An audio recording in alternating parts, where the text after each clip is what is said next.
This is my 13th sketchbook. It has 100-something pages in it and took me 1 year, 3 months, and 12 days to complete. Now, I draw every day, so what took me so long to finish it? I spent a pretty penny on this sketchbook. It's a moleskin, but I actually didn't start drawing in it until probably a few weeks after I bought it, even though I was so excited about it. It was clean and pretty, and it's a good feeling sketchbook, but I didn't want to mess it up by whatever I would put in it. So I was saving it until I could draw what I actually wanted to draw. And yet last week, when I was finishing it up, I was filling the last 20 or so pages of my precious sketchbook with cubes and figure drawing studies and little thumbnails for paintings. Not finished sketches, not epic fight scenes, cubes. So what changed? What changed in the 467 days from when I first put pencil to paper in this sketchbook and now? Well, I stopped trying to succeed and I started trying to fail. I have a quote saved on Pinterest, and it says, if you were 30 failures away from your goal, how fast would you be to fail? Which is cheesy, I'm aware, but it's really true, especially in art. A sketchbook for me is a place where my ego and pride dies. Like, it is buried 6 feet under, and I get to fail, and from that failure, grow as an artist. And a sketchbook is the perfect place to do that failure because it's not gonna be hung up in your house. It's not gonna go in your school's art show. It's just gonna sit here in this little book. You can throw it away if you want to. It's really up to you. The way to learn how to draw something right is to make a mistake. And the only way you can make that mistake is by drawing. So there's no point in leaving a sketchbook blank if you're worried about it not looking right, because the only way it's gonna look right is if you draw in that blank sketchbook to make it look wrong first. I heard a really good description one time about artists that we all kind of have like a file cabinet of things we've drawn before in our heads, and when we need to draw something, you can kind of flip through your files and use those past experiences to help you draw in that moment.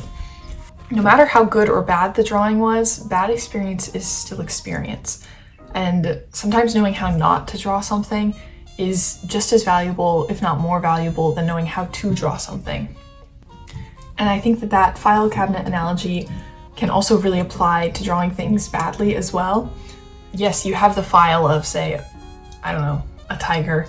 Okay, I know that a tiger looks like this from when I've drawn it before, but I also know that, okay, tigers don't have, as long of a muzzle as, say, a dog or something, because maybe you've drawn it like that before. So I almost think drawing something bad is even better than drawing it great the first time, because if you draw something spot on the first time, that's wonderful, but then if you try to replicate that, maybe you do something wrong and you go, okay, well, I just drew it so great. What's wrong with this one now? I haven't had the experience of failing to know how to draw it correctly. And I'm not saying you shouldn't be proud of things you draw that aren't perfect, but I'm saying what you drew being imperfect shouldn't stop you from moving forwards, especially in a sketchbook, because it can get so daunting. Seeing a bunch of full sketchbooks full of these beautiful drawings, it can be hard to do something not great and still have to move forward in a sketchbook. It's not like you can really crumble up the piece of paper, throw it away, and pull out a fresh sheet. You have to flip the page knowing that bad drawing is still back there. And you can tear it out, but I would encourage you to leave it in there so that you can kind of see that growth next time you look back on it. So use the imperfections in your sketchbook as fuel to go on to the next page rather than fuel to put it down and go do something else. I think if I hadn't let a few bad drawings get to me so much in past sketchbooks, this would probably be sketchbook 22 or something by now. I think I would be much, much farther along in how many sketchbooks I've gone through. And even in this one, I probably could have finished this a lot sooner if I hadn't got so discouraged with my sketchbooks. So I think if you draw something bad, really let it get to you. Maybe you did something great a few days ago. Next time you pick up your sketchbook, it's just not working, so you just kind of give up and put it away for a few weeks.